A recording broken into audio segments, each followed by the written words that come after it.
육군사관학교가 교정에서 홍범도 장군 흉상을 철거하기로 한 가운데 역사 전문가들의 반발이 이어지고 있습니다. 역사 N교육연구소 심용환 소장은 이번 사태에 대해 역사 전공을 넘어서서 40대 중반에 처음 겪는 일이라며 초대 이승만 대통령 때도 박정희, 전두환, 노태우, 군사정권 시절에서도 이런 일은 없었다고 말문을 열었습니다. 이거는 듣도 보도 못한 일이다. 그리고 이것이 무슨 여야의 문제가 아니라 그냥 한민족사에 전 이런 일은 처음이다. 이완용도 이런 식으로 주장한 적은 없다. 이렇게 말씀드리고 싶습니다.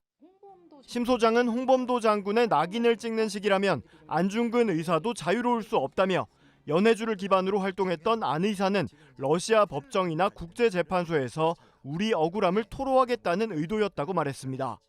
그러면 안중근 의사도 조금만 있었으면 빨갱입니까? 친러파예요? 웃긴 얘기잖아요. 지금 굉장히 무서운 게 뭐냐면 오늘날 1945년 이후에 형성된 냉전체제와 한반도가 지금까지 겪고 있는 분단체제라는 틀거리로 연해주 지역에서 선택할 수밖에 없었던 사람들의 인생을 규정한다는 것 자체가 말이 안 되는 거예요. 어떻게 미래의 일을 갖고 과거의 일을 규정을 해요. 심 소장은 특히 최근 한 정부 관계자가 정훈 교육 측면에서 윤석열 정부의 국가관과 역사관, 안보관을 더 분명히 하라는 취지라고 언급했다며 그냥 넘어갈 수 없는 대목이라고 말했습니다. 근데 왜 갑자기 정권이 어떤 정치적 지향성을 넘어서서 국가관과 안보 역사관을 건드린다? 전 이거는 박근혜 정권기 때 국사 교과서보다 더 노골적이고 더 심각한 역사 쿠데타가 아닐까, 그런 위험성이 있지 않을까라는 두려움을 갖고 있습니다. 독립군 역사연구 권위자인 반병률 한국외대 명예교수도 봉오동 전투 이후 홍범도 장군의 행보를 공산주의 활동과 엮는 건 무리한 해석이라고 지적했습니다. 그냥 평범한 고려인들처럼 그냥 생활한 거예요. 1995년대 의병투쟁 나섰던 이후로 정말 그 민족과 그 국가를 위해서 그 헌신했던 자기의 가족들이 다 이게 희생당하지 않았습니까? 부인부터 두 아들까지 다 독립운동 과정에서 희생됐던 건데 의병투쟁 과정에서. 반 교수는 그러면서 국방부 입장에 대해 정부 주요 부처라면서 이렇게 수준 낮고 천박한 해명을 할 수 있냐고 질타했습니다. 역사학자인 한홍구 성공회대 교수도 육사의 정통성은 대한민국의 정통성에 의해 규정돼야 한다며 대한민국의 정통성은 임시정부 계승을 적시한 헌법이라고 강조했습니다. 1922년 식민지 대표 자격으로 모스크바 극동 민족대회에 참석한 홍범도 장군. 정부는 홍범도 장군이 이때 소련 지도자 레닌에게 권총 선물을 받고 이후엔 소련 공산당에 가입한 사실을 문제 삼고 있습니다.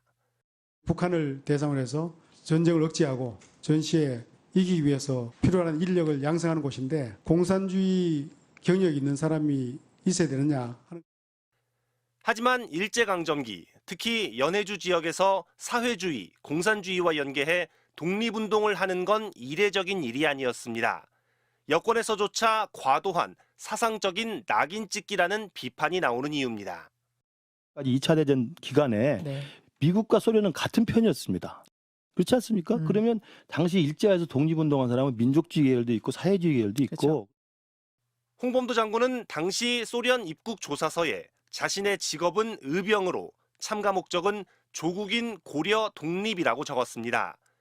일부에선 1921년 독립군이 괴멸된 자유시 참변의 책임론을 제기하기도 하지만 홍범도 장군의 개입은 확인되지 않았습니다. 옛 소련 카자흐스탄으로 강제 이주당한 뒤 극장경비원으로 일하던 그가 숨진 건 광복을 2년 앞둔 1943년, 북한 정권이 세워지기도 전이었습니다. 북쪽의 정권 수립에 관여했다거나 6.25 전쟁에 참전한 것도 아닌데 독립운동의 좌우가 따로 있습니까? 박정희 전 대통령은 홍범도 장군에게 건국훈장 대통령장을 추서했고 노태우 전 대통령은 카자흐스탄에 묻힌 홍 장군의 유해 봉환을 시도했습니다. 해군 잠수함에 홍범도함 이름을 붙인 건 박근혜 전 대통령이었고 문재인 전 대통령은 순국 78년 만에 홍범도 장군을 모시고 추가로 대한민국장을 건넸습니다.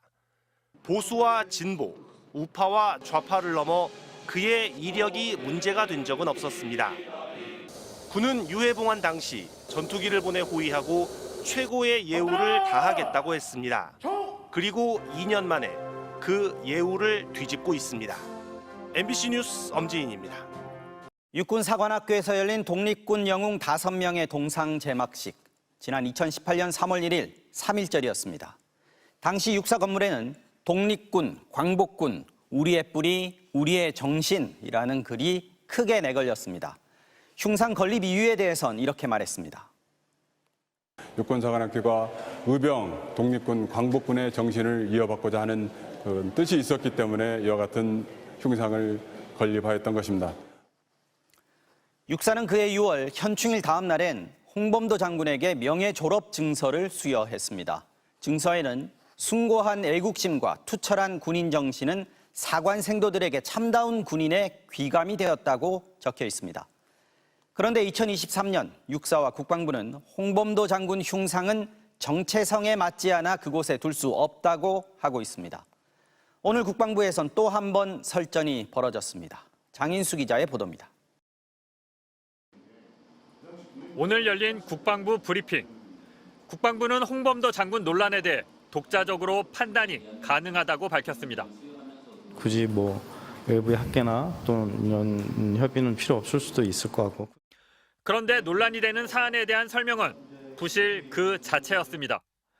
홍 장군이 독립군을 무장해제시킨 자유시 참변에 개입된 걸 문서로 확인했다고 했다가 홍범도 장군이 자유시 참변에 자신이 가담했다라는 내용을 소련에 말을 했다. 이 자료를 확보했다 이 말씀이신 거죠? 네, 그런 문서들이 있는 것으로 알고 있습니다. 학계에서조차 확인된 게 없다며 기자들이 다시 질문하자 이번엔 실수였다며 말을 돌렸습니다. 재차 질문한 게 자유시 참변에 직접 가담을 했느냐라고 물어봤어요. 그러니까 그게 맞다 그래. 그런 뜻으로 말씀드린 건 아닙니다. 만약에 그렇게 말씀드렸다면 제가 잘못 드린 것 같고. 그렇게 얘기해서 깜짝 놀랐어요. 국방부는 어제 입장문에서 홍범도 장군의 공산주의 이력이라며 1919년부터 22년까지 빨치산으로 활동했다고 공개했습니다. 이에 대해 기자단에서는 어이없다는 반응이 나왔습니다. 빨치산 같은 경우도 이제 파르티잔에 넘어온 말이잖아요. 이거 비정규군이에요. 이 당시 우리나라 군대도 없고 국가도 없는데 이 당시 독립운동한 사람들 다 빨치산이잖아요. 그때 활동한 걸 빨치산이라고 하면 이게 얼마나 참 부끄럽고 이게 천박합니까? 이렇게 어설프게 역사적 식견도 없이 여러 의견이 있으실 수 있겠지만 저희 입장을 설명드린 거니까. 1920년대 빨치산이라는 단어는 한국전쟁 이후 공산 게릴라를 의미하는 빨치산과는 다른 개념인데도 국방부가 무리하게 연결지으려 했다는 지적입니다. 한편 국가보훈부는 홍범도 장군이 동일한 공적으로 2차례 훈장을 받았다며 훈장을 취소하는 방안을 심사할 계획입니다. 홍 장군은 1962년과 2021년에 각각 훈장을 받은 바 있습니다. MBC 뉴스 장희수입니다.